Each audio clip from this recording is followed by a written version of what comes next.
ಭಾರತಿ ಶೆಟ್ಟಿ ಚುಕ್ಕೆ ಗುರುತಿನ ಪ್ರಶ್ನೆ ಸಂಖ್ಯೆ 841 ಮಾನ್ಯ ಉಪಮುಖ್ಯಮಂತ್ರಿಯವರಿಗೆ ಕೇಳ ಬಯಸ್ತೇನೆ. ಅಧ್ಯಕ್ಷರೇ, ಉತ್ತರವನ್ನು ಒದಗಿಸಲಾಗಿದೆ.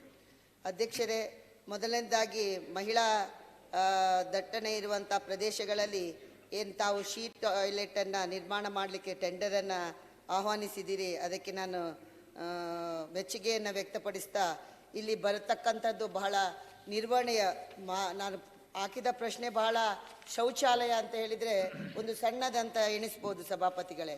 ಇವತ್ತು ಸ್ಟ್ಯಾಂಡ್ ಆಫ್ ಶಿ ಸಮೀಕ್ಷೆಯಲ್ಲಿ ನಮ್ಮ ರಾಜ್ಯದಲ್ಲಿರ್ತಕ್ಕಂಥ ಅನೇಕ ಮಹಿಳಾ ಟಾಯ್ಲೆಟ್ಗಳಲ್ಲಿ ಎಲ್ಲ ಅವ್ಯವಸ್ಥೆಯನ್ನು ನಾವು ಕಾಣಲಿಕ್ಕೆ ಸಿಗ್ತಾ ಇದೆ.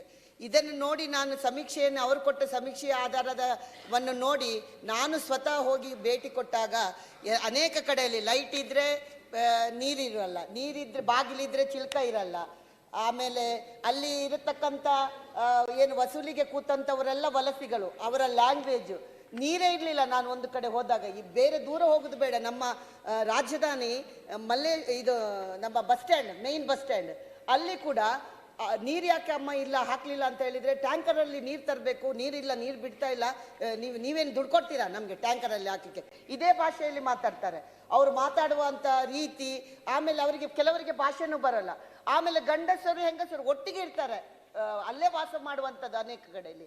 ಉದ್ಯಾನವನದಲ್ಲಿ ಎಷ್ಟು ಉತ್ತರಹಳ್ಳಿಯ ಉದ್ಯಾನವನದಲ್ಲಿ ಎಷ್ಟು ಚೆಂದ ಟಾಯ್ಲೆಟನ್ನು ಕಟ್ಟಿದ್ದಾರೆ, ಅಷ್ಟು ಚೆನ್ನಾಗಿದೆ. ಅಲ್ಲಿ ನೀರಿಲ್ಲ, ಏನು ವ್ಯವಸ್ಥೆನೇ ಇಲ್ಲ. ವಾಕಿಂಗ್ ಹೋದಾಗ ಒಮ್ಮೆ ನಾನು ಒಳಗೆ ಹೋಗಿ ನೋಡುವಾಗ ಏನು ವ್ಯವಸ್ಥೆ ಇಲ್ಲ, ಅಷ್ಟು ಕಸ ಅದು ಇದೆಲ್ಲ.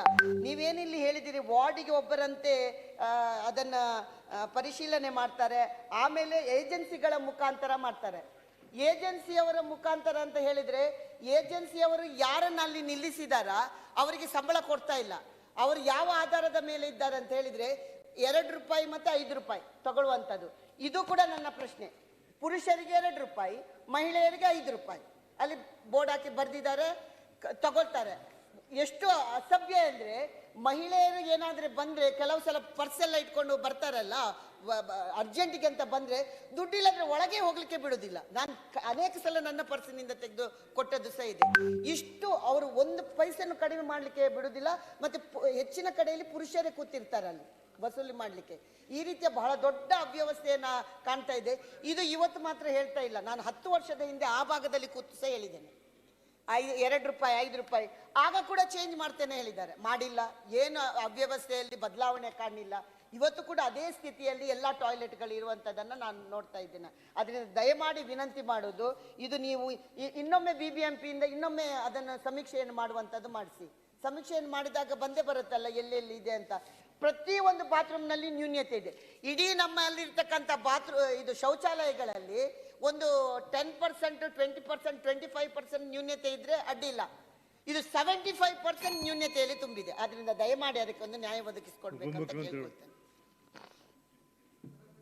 ಬಹಳ ಸೆನ್ಸ್ ಇಲ್ಲ ಸಭಾಪತಿಗಳೇ, ಐ ವಿಲ್ ಟೇಕ್ 1 ಮಿನಿಟ್. ಮನೆ ಸಭಾಪತಿಗಳೇ, ಸರ್ಕಾರ ಒಂದು ಶಕ್ತಿ ಯೋಜನೆ ತಂದು ಉಚಿತ ಪ್ರಯಾಣ ವ್ಯವಸ್ಥೆ ಮಾಡಿದ್ದೀರಾ.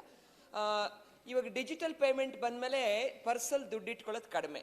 ಅಲ್ಲಿ ಶಾಸನ ಬೋರ್ಡ್ ಹಾಕಿರ್ತಾರೆ, ಮೂತ್ರಾಲಯ ಯೂಸ್ಗೆ ಫ್ರೀ ಅಂತ ಹಾಕಿದ್ದಾರೆ, ಶೌಚಕ್ಕೆ ದುಡ್ಡು ಅಂತ ಹಾಕಿದ್ದಾರೆ. ಭಾರತೀಯ ಅವರು ಹೇಳಿದಾಗೆ ಅಲ್ಲಿ ತುಂಬ ಕೆಟ್ಟದಾಗಿ ನಡ್ಕೊಳ್ತಾರೆ. ದುಡ್ಡಿಲ್ಲ ಅಂದರೆ ದುಡ್ಡು ಕೊಡಬೇಕು ಅಂತಿದ್ರು ಇನ್ನೊಬ್ಬರ ಯಾರನ್ನೋ ಸಹಾಯ ತಗೋಬೇಕಾಗತ್ತೆ. ಇದು ಮತ್ತೆ ಅರ್ಧ ರಾತ್ರಿನಲ್ಲೆಲ್ಲ ಬಸ್ ಪ್ರಯಾಣದಲ್ಲಿ ಹೋಗುವಾಗಂತೂ ತುಂಬ ಮನಸ್ಸಿಗೆ ಕಿರಿಕಿರಿ ಆಗುತ್ತೆ. ಅದರಿಂದ ಇದನ್ನ ಉಚಿತ ಮಾಡೋದು ಒಳ್ಳೆಯದು. ಮತ್ತು ಆ ಏಜೆನ್ಸಿಗಳಿಗೆ ಬೇರೆ ವ್ಯವಸ್ಥೆ ಮಾಡಿದ್ರೆ ಪ್ರಯಾಣಿಕರು ನೆಮ್ಮದಿಯಾಗಿ ಗೌರವದಿಂದ ಪ್ರಯಾಣ ಮಾಡ್ಬೋದು ಅನ್ನೋದು ನನ್ನ ಸಲಹೆ. ಉಪಮುಖ್ಯಮಂತ್ರಿಗಳು ತಡಿ ಉತ್ತರ ಹೇಳ್ತಾರೆ. ಭಾರತಿ ಉತ್ತರ ಕೇಳಕತ್ತೀನಿ ಸರ್. ನಾನು ಭಾರತಿ ಶೆಟ್ಟಿ ಅವರಿಗೆ ನಾನು ಅಭಿನಂದಿಸ್ತೀನಿ. ಒಳ್ಳೆ ಪ್ರಶ್ನೆ ಹಾಕಿದ್ದಾರೆ, ನಂಬರ್ 1. ಎರಡನೇದು, being A leader legislator, at least ಇಂಥ ಟಾಯ್ಲೆಟ್ಗಳಿಗೆ ಹೋಗಿ ನೋಡ್ತಾ ಇದ್ದಾರಲ್ಲ, ಐ ಶುಡ್ ಕಂಗ್ರಾಲೇಟ್ ಯು.